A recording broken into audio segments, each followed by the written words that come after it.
Olá pessoal, tudo bem? Nessa aula aqui nós vamos falar sobre o Tribunal Penal Internacional, tá? E o prédio dele, sediado lá em Haia, na Holanda, né? E aqui a sua logomarca. Pois bem, pessoal, o Tribunal Penal Internacional é estudado dentro daquele contexto dos principais tribunais internacionais, né? Ao lado da Corte de Haia, que é estudada enquanto órgão das Nações Unidas, o Tribunal Penal Internacional também tem importante papel aí na sociedade internacional, tá?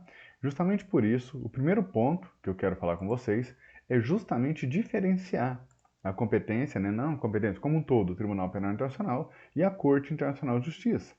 Tá? Isso aqui é alvo de muitos concursos, até mesmo provas da OAB, é essa comparação, né? Esse conflito de um aparente conflito de um ou de outro. Entender o que é a competência de um, o que é a competência de outro, tá? E há algumas confusões e que acabam gerando aí no aluno uma dificuldade na hora de resolver a questão, sobretudo, inicialmente pelo fato de ambos os tribunais estarem em Haia, né? Como a gente consegue ver aqui na minha direita.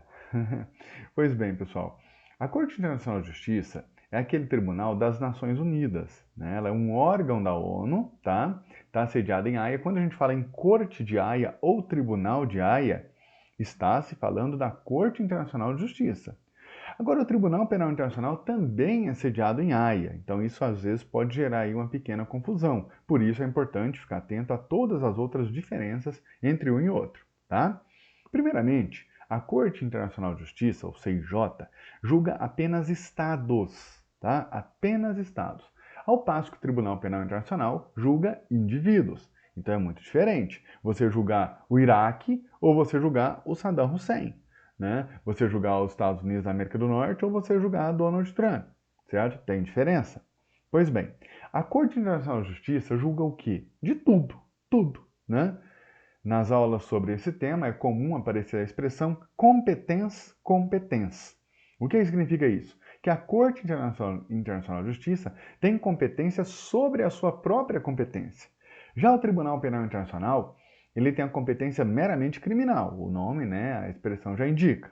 Tá? A Corte Internacional de Justiça é um órgão das Nações Unidas e o TPI não é das Nações Unidas, apesar de ele ter aí uma conexão direta com o Conselho de Segurança, como a gente vai ver aqui no decorrer dessa apresentação. Tá? Então, o que a Corte Internacional de Justiça vai julgar? Violações ao direito internacional público de modo geral, aquelas que ela for provocada e, obviamente, que ela considerar-se competente para tanto. Tá? Já o Tribunal Penal Internacional julga crimes esses crimes em um rol taxativo, ou seja, são só esses aqui, tá? Isso aqui é uma pegadinha muito besta que o aluno não pode cair em prova. Às vezes aparece algum crime lá, por exemplo, o TPI julga tráfico internacional de drogas, o TPI julga tráfico internacional de pessoas. Às vezes o aluno cai nessa, porque, vê lá, internacional, então o TPI deve julgar. Não, tá? Ecocídio. Existe uma tendência a se alargar a competência do TPI para ele julgar o ecocídio também. Mas ainda hoje, no momento que esse vídeo está sendo gravado, essa possibilidade não existe, tá? Então, os crimes de competência do Tribunal Penal Internacional, que nós vamos ver um por um o que são aí o genocídio, o crime de guerra, os crimes contra a humanidade e os crimes de agressão. Só esses 4, nenhum a mais. Tá? Então é fácil decorar. Apenas 4 crimes são competências do Tribunal Penal Internacional. Tá? Então, algumas características aí, né, que levaram à necessidade de criação do Tribunal Penal Internacional. É um anseio que vem lá do início do século XX, né, que finalmente foi alcançado com o Estatuto de Roma de 1998. Certo? Alguns diziam, mas para que ter um Tribunal Penal Internacional se nós temos o Conselho de Segurança, que pode julgar, por exemplo, que pode julgar, pode atuar, né? Não julgar, mas atuar em questões envolvendo crimes de guerra, crime de genocídio, crime de agressão, tá? Mas há uma diferença muito grande, né, pessoal? Quem já estudou a estrutura das Nações Unidas sabe que o Conselho de Segurança da ONU é um órgão extremamente político e parcial. Porque existem lá os 5 países que têm o poder de veto. Vocês se lembram, né, que temos 15 membros no Conselho de Segurança, sendo 10 membros rotativos e 5 membros permanentes, que além do poder de voz e voto, também têm o poder de veto. Lembrando que são eles os Estados Unidos da América do Norte, a Rússia, a China, a França e o Reino Unido. Certo? 5, então, com poder de veto. E aí o Tribunal Penal Internacional propõe ser completamente diferente do Conselho de Segurança da ONU, porque a ideia é existir um tribunal criminal que seja permanente. Tá? Isso aqui satisfaz aquela ideia da anterioridade, né? O tribunal existir antes da prática do crime. Isso é muito importante, muito caro aí aos criminalistas, aos penalistas, certo? Então, tribunal permanente, diferente dos que antecederam, a gente vai ver daqui a pouco, tá? É imparcial, nós vamos ver pela forma que ele é composto, e é independente. Ele não está, como eu falei no slide anterior, vinculado à Organização das Nações Unidas. Tá? Então aí, uma diferença importante também, já vi duas diferenças, né? Já comentei aí com vocês a diferença da Corte Internacional de Justiça com o TPI e agora a principal diferença do TPI em relação ao Conselho de Segurança da Organização das Nações Unidas. Tá? Algumas observações aqui ainda em relação ao Tribunal Penal Internacional. Olha só, é o primeiro Tribunal Internacional Penal permanente. Por quê? Você já ouviu falar do Tribunal de Nuremberg, do Tribunal de Tóquio, dentre outros, né? Não são só os únicos, dentre outros. Mas mas as críticas que recaem sobre esses tribunais é o fato de eles terem sido criados após a prática do crime, né? Então, estaria sendo violado aí o princípio do juiz natural. Né? Por exemplo, o julgamento de Nuremberg, que é o mais famoso, mais tradicional, mais clássico nos estudos do direito internacional público e do direito penal internacional. Então, o Tribunal de Nuremberg, com todos os aspectos positivos que ele tem, de fato, não tem como contestar. Ele não observou o princípio do juiz natural, porque quando foram praticados aqueles crimes que foram julgados no Tribunal de Nuremberg, no momento da prática do crime, não havia nenhum juiz competente para julgar aquele crime caso viesse a ser praticado. Então, o fato de você ter um tribunal permanente, né, estável, contínuo, que existe independente de estar analisando o crime, se está funcionando ou não, né, isso é muito positivo justamente para respeitar essa garantia que é tão cara ao direito penal e ao direito processual penal. Tá? O TPI, como eu falei, não é vinculado à ONU, certo? Mas ele é uma organização internacional independente, com personalidade jurídica própria. Tá? Você sabe que os estados e as organizações internacionais são sujeitos do direito internacional público. Então é óbvio que o TPI não é um estado. É óbvio que o TPI não está vinculado a um único estado. Então, qual a natureza jurídica do TPI? É uma organização internacional, sem dúvida. Tá? Importante destacar também que o Estatuto de Roma, que criou o TPI em 1998, não admite reservas. É aquela ideia mais ou menos do combo, né? Ou o Estado participa do TPI aceitando tudo que tem no TPI, tudo, sem exceção, certo? Ou então o Estado não vai aderir ao TPI. Né? Eu vou falar um pouco disso quando for falar das penas, né? Por exemplo, o TPI tem a pena perpétua, que no direito brasileiro não é admitida. Então, quando o Brasil foi aderir ao TPI, foi participar do TPI, na verdade o Brasil participou das primeiras conversas lá de 1998 em Roma, né? Quando o Brasil assinou o Estatuto de Roma, não tinha opção de fazer uma reserva à prisão perpétua. Dizer, eu concordo com tudo, menos com a prisão perpétua. Não tinha opção. Ou você concorda, o país concorda com um pacote fechado, certo? O Estatuto de Roma da forma como ele foi redigido, ou então não participa do tribunal. E o Brasil, dentre outros, optaram por aceitar da forma que está, certo? Aí, se o país quiser sair, se o país quisesse denunciar o Estatuto de Roma, sair do Estatuto de Roma, deixar de estar vinculado ao Tribunal Penal Internacional, isso é possível? É. Tem que ser. Quando a gente vê a definição de organização internacional, a gente vê que nenhum Estado é obrigado a aderir e tampouco a permanecer numa organização internacional. Então, mesmo os Estados que participaram do TPI desde o seu início podem sair dele quando quiserem, certo? Isso aí está acontecendo um problema na África, de uns países querendo sair, acusando o TPI aí de ser um tribunal penal extremamente focado nas questões africanas, enquanto grandes problemas da Europa e da América do Norte não são punidos pelo TPI. Mas isso é uma crítica que requer uma análise muito mais detalhada aí numa pós-graduação, no artigo que você venha a ler. Não é coisa aqui para discutir na graduação, tá? Mas é possível. Então o Estado pode sair, mas ele vai ter que notificar, né, o depositário, que é o próprio Tribunal Penal Internacional, e isso só vai valer depois de um ano. Por que isso, gente? Assume a presidência do país aí um ditadorzinho qualquer, né, com viés totalitário, genocida. Ele quer dizimar uma parte da população dele. Não dá para ele falar, ó, galera, tô saindo do TPI amanhã. Aí ele pratica o genocídio, voltei pro TPI depois. Não dá, certo? Se ele avisar que vai sair do TPI, tem aí uma vacácio para isso gerar efeito de 1 ano. Só daqui 1 ano que essa solicitação, essa notificação de retirada vai poder produzir efeitos, tá? E o TPI não é uma instância recursal. Por favor, não entendam isso jamais. Nenhum tribunal internacional é instância recursal, né? Então o TPI ele tem um caráter complementar à jurisdição nacional, certo? Nunca recursal, tudo bem? Então, aí algumas características do Tribunal Penal Internacional. Também é importante desde já destacar com vocês que o Brasil faz parte, né? O Brasil, já mencionei isso, mas é importante vocês ficarem atentos que o Brasil faz parte do Tribunal Penal Internacional e há previsão constitucional para isso. Tá? Então, isso mostra que participar do TPI não é uma vontade de governo, é uma vontade de Estado, do Estado, da República Federativa do Brasil. Eu sempre chamo a atenção de vocês para essa distinção. Os governos passam, eles mudam, graças a Deus, né? Mas, enfim, o Estado fica, o Estado é permanente. Então, amanhã ou depois, assumindo um governo ditatorial, um governo progressista, um governo de direita, de esquerda, o que quer que seja, tá? Quem faz parte do TPI é a República Federativa do Brasil, não é o partido A, B ou C, o governante A, B ou C, certo? Até porque esse governante, um presidente da República, um chefe das Forças Armadas, um militar de alta patente, um ministro, é justamente o alvo do Tribunal Penal Internacional, tá?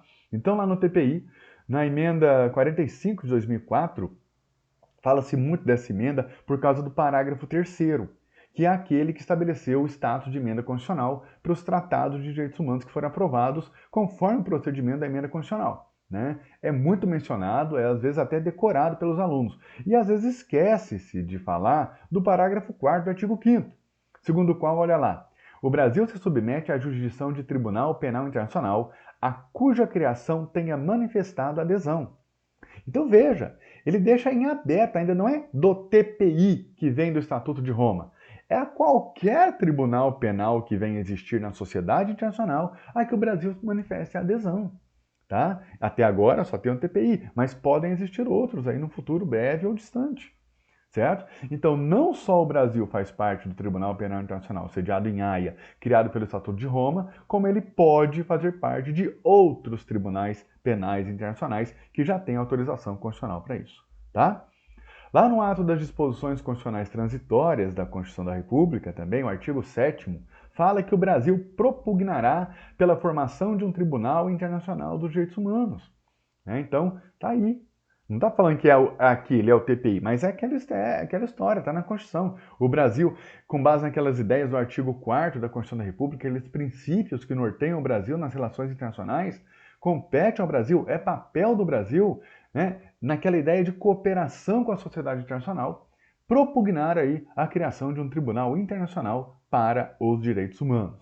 Tá? Então, inegavelmente, indiscutivelmente, não tem nenhum espaço para discussão disso aqui, o Brasil faz sim parte do Tribunal Penal Internacional. E digo mais, é um dos seus fundadores, tá? O Brasil é um dos fundadores do Tribunal Penal Internacional. Pois bem, só que não foi do nada, né, que resolveram em 1998 criar o Estatuto de Roma. Nós temos aí vários antecedentes, vários, muito mais que 4, tá? Mas eu destaco, na aula de graduação, esses 4 aí, tribunais de grande relevância que precederam o Tribunal Penal Internacional, tá? Em 2 contextos diferentes, né? Nos anos 90 e lá depois da Segunda Guerra Mundial. Então, os 2 primeiros que eu destaco para vocês, o Tribunal Militar Internacional de Nuremberg e o Tribunal Militar Internacional para o Extremo Oriente, ou Tribunal de Tóquio, né? Os 2 têm filmes e séries formidáveis. Se você gosta da matéria, se você quer aprender a matéria, não deixe de assistir o filme Tribunal de Nuremberg e a série Tribunal de Tóquio, lá da Netflix, tá? Pois bem, foram criados no pós-guerra, mas tiveram muito esse problema de não ter o juiz natural. Você vê os relatos do que aconteceu nesses tribunais, os réus, né, viravam lá para a corte, viravam para o juiz e falavam: eu não reconheço você. Você não tem competência, juiz, para me julgar. Isso é um problema. Isso é um problema. Por maior que você seja, por maior que eu seja um grande defensor desses dois tribunais, é um problema. Né? Não tem como afastar isso. É que, no fim das contas, o saldo é muito mais positivo. Né?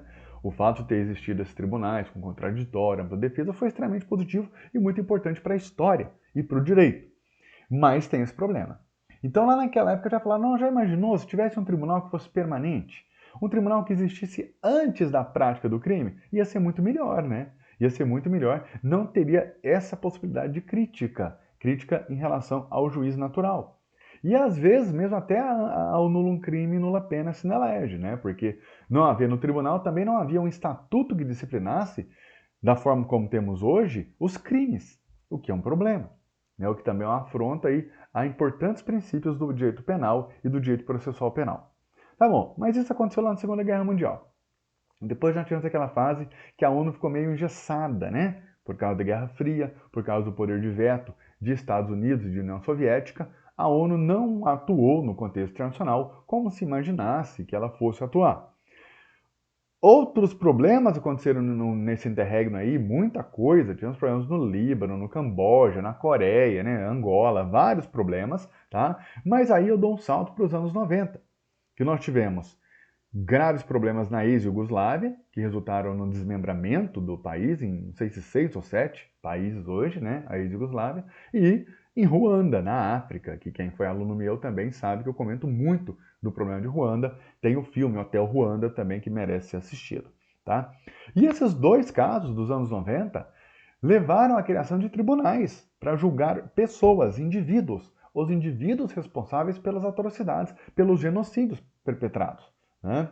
O Tribunal para a ex-Yugoslávia foi sediado em Haia também, na Holanda, tá? E o Tribunal para Ruanda foi sediado em Arusha, na Tanzânia, certo? Mas os mesmos problemas aconteceram, né? As mesmas críticas, certo? Tinha lá a ex-presidente da Iugoslávia que falava, eu não reconheço a competência desse tribunal. Esse tribunal fere o direito, ele fere princípios jurídicos, então eu não reconheço, certo? Mas, enfim, isso nos anos 90, né, esses problemas ocorridos nos anos 90, já sem aquela tensão da Guerra Fria, permitiram fazer com que viesse à tona novamente a discussão em torno da necessidade de criar um Tribunal Penal Internacional, e agora houve sim uma grande aceitação por parte da sociedade internacional. Né? A situação era mais fácil. Então, aí no slide que eu acabei de falar para vocês, né, entre 45 e 93, o Conselho de Segurança não funcionava de maneira adequada, em virtude da Guerra Fria, apesar de já no finalzinho ali, 90, 91, termos tido a Operação Tempestade no Deserto, né, em relação à ocupação do Kuwait pelo Iraque. Um grande momento da ONU no século XX. Né? Mas aí, essa turbulência da sociedade internacional e a inexistência do conflito como era, né, Estados Unidos e União Soviética, permitiu que as potências internacionais voltassem a discutir a criação de um Tribunal Penal Internacional. Como eu já comentei várias vezes em sala de aula também, os anos 90, do fim da Guerra Fria até o ataque às Torres Gêmeas de 2001, o direito internacional foi muito fértil, né?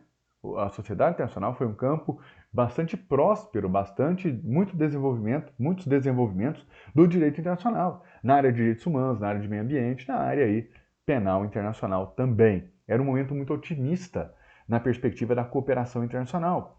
Era um momento em que o multilateralismo ganhou muita força, diferente do que a gente tem visto nos últimos anos na sociedade internacional e no Brasil. Uma perspectiva muito mais unilateralista, deixando de lado os organismos internacionais para privilegiar seus próprios interesses. Não é só o Brasil, Estados Unidos, China, Rússia têm atuado dessa forma também, mas isso é extremamente nocivo às relações internacionais e ao direito internacional. Mas aí naquele contexto dos anos 90, muito mais positivo que hoje em dia, né, em 98 foi aprovado o Estatuto de Roma. Né, o próprio nome diz, foi discutido na capital da Itália, certo? E aí, em 2002, ele dependia de um número mínimo de ratificações, certo? Em 2002, ele atingiu a quantidade de países necessárias para entrar em vigor. E aí entrou em vigor, em 2002, o Tribunal Penal Internacional. Tá? Um grande avanço para a história da humanidade. Com certeza, um grande avanço para a história do direito internacional público. Tá bom? Para o nosso vídeo não ficar muito extenso, eu vou fracioná-lo em algumas aulas distintas, tá? Nós estamos aí em torno de 20 minutos. Vou parar por aqui e a gente continua, tá? Aí em outro vídeo com a segunda parte do Tribunal Penal Internacional. Tudo bem? Até mais!